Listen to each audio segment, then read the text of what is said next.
ఇప్పుడు చలి తగ్గిందా? ఎవరైనా చలి ఇలా కూడా తగ్గిస్తారా? చలి ఎక్కువైనప్పుడు ఇలాగే ఫస్ట్ ఎయిడ్ చేయాలి. ఓహో, మీరు నాకు ఫస్ట్ ఎయిడ్ చేశారా? కొంప తీసి రొమాన్స్ చేశాను అనుకున్నావా ఏంటి? హ?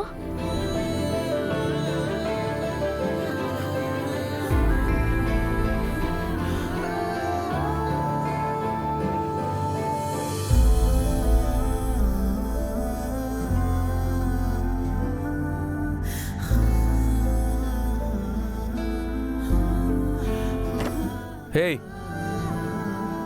ఎక్కడికి వెళ్తున్నావు? చలి అని చెప్పి మళ్ళీ బాల్కనీలోకి వెళ్తున్నావేంటి?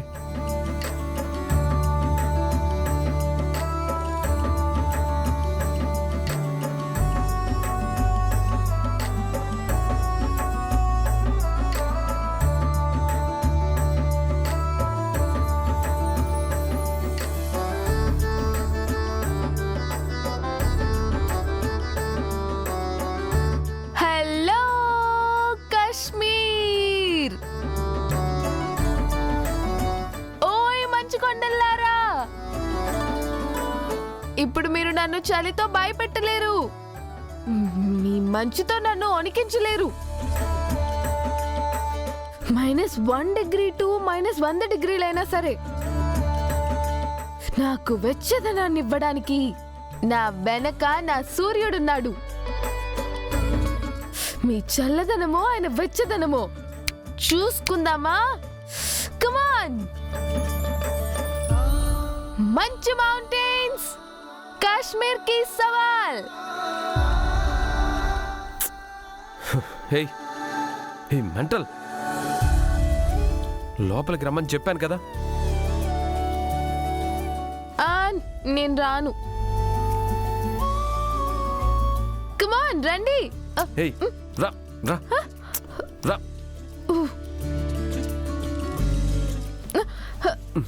దుప్పటి కప్పుకొని పడుకో పడుకో.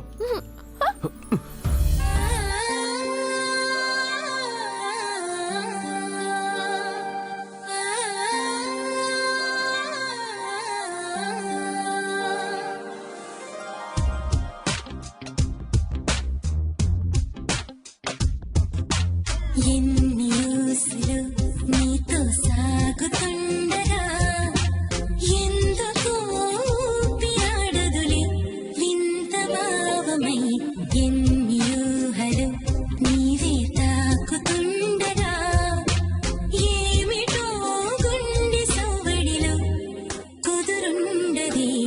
ఎన్ని ఊసులు నీతో సాగుతుండగా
వద్దని ఎంత చెప్పినా వినకుండా కాశ్మీర్కి వచ్చాను. ఇక్కడ అమరేంద్ర నిన్ను లాక్ చేసి నా గురించే తెలుసుకునే ప్రయత్నం చేస్తాడు తప్ప పాప గురించి ఏవి చెప్పడు. నేను అమరేంద్రని నమ్ముతున్నాను. అవునులే, గొర్రె కసాయి వాడిని నమ్ముతుంది. ఇన్నాళ్ళు నేను నిన్ను కూడా నమ్మాను కదా. అమరేంద్ర కసాయివాడైతే నువ్వు కర్కోటకరాలివి. నువ్వు చెప్పిన పనులన్నీ చేసినా కూడా నువ్వు నాకు సాయం చేయలేదు. ఇలా మనలో మనం గొడవ పడ్డానికి మనం ఇక్కడికి రాలేదు.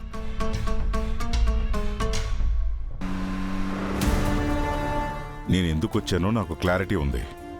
నువ్వే అనవసరంగా నా వెంటొచ్చావు. ఏం క్లారిటీ ఉంది నీకు? నా గురించి నువ్వు అమరేంద్ర దగ్గర వాగడం తప్ప అమరేంద్ర మన పాప గురించి చెప్తాడనుకుంటున్నావా? వాడు చెప్పకపోతే నేను తెలుసుకోలేనా?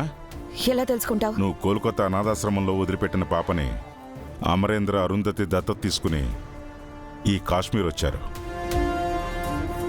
1 year వాళ్ళు ఇక్కడే ఉన్నారు. ఆ తర్వాత ట్రాన్స్ఫర్ మీద కొడైకెనాల్ వెళ్ళారు. ఈ ఇన్ఫర్మేషన్ నాకు కూడా తెలుసు. ఇందులో నువ్వు కనిపెట్టడానికి ఇంకేముంది? 1 year అమరేంద్ర ఫ్యామిలీ ఇక్కడే ఉంది కదా. అంటే ఆ 1 year మన పాప కూడా ఇక్కడే ఉంది కదా. సో మన పాప గురించి అమరేంద్ర చెప్పకపోయినా ఆ 1 year అమరేంద్ర ఫ్యామిలీ ఈ ఏరియాలో ఎక్కడున్నారో తెలుసుకుంటే మన పాప గురించి కూడా తెలిసిపోతుంది కదా. కరెక్టే. కాశ్మీర్ నుంచి కొడైకెనాల్ షిఫ్ట్ అయ్యేటప్పుడు పాపని ఇక్కడే ఎక్కడో అనాథాశ్రమంలో చేర్పించినట్టు అమర్ చెప్పాడు. ఇక్కడున్న అనాథాశ్రమంలో ఎంక్వైరీ చేసినా మన పాప ఆచూకీ తెలుస్తుంది.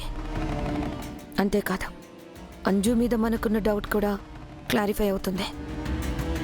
అదెలా? అంజు కాశ్మీర్లో మిలిటరీ హాస్పిటల్లో పుట్టిందని అమరేంద్ర అరుంధతి చెప్పారు. తన బర్త్ సర్టిఫికేట్లో ఉన్న డేట్లో ఇక్కడ ఆర్మీ హాస్పిటల్లో అరుంధతి డెలివరీ అయ్యిందో లేదో తెలుసుకుంటే అంజు ఎవరో అనేది కూడా మనకు తెలుస్తుంది.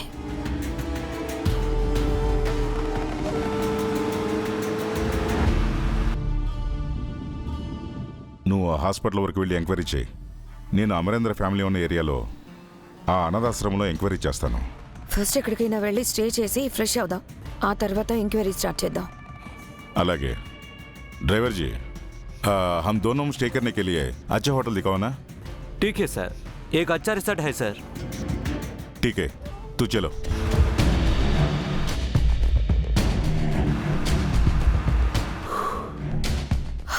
ఒక్క నిమిషం. అమరేంద్ర వాళ్ళు ఎక్కడ స్టే చేశారో కనుక్కో, లేదంటే నేను దొరికిపోతాను.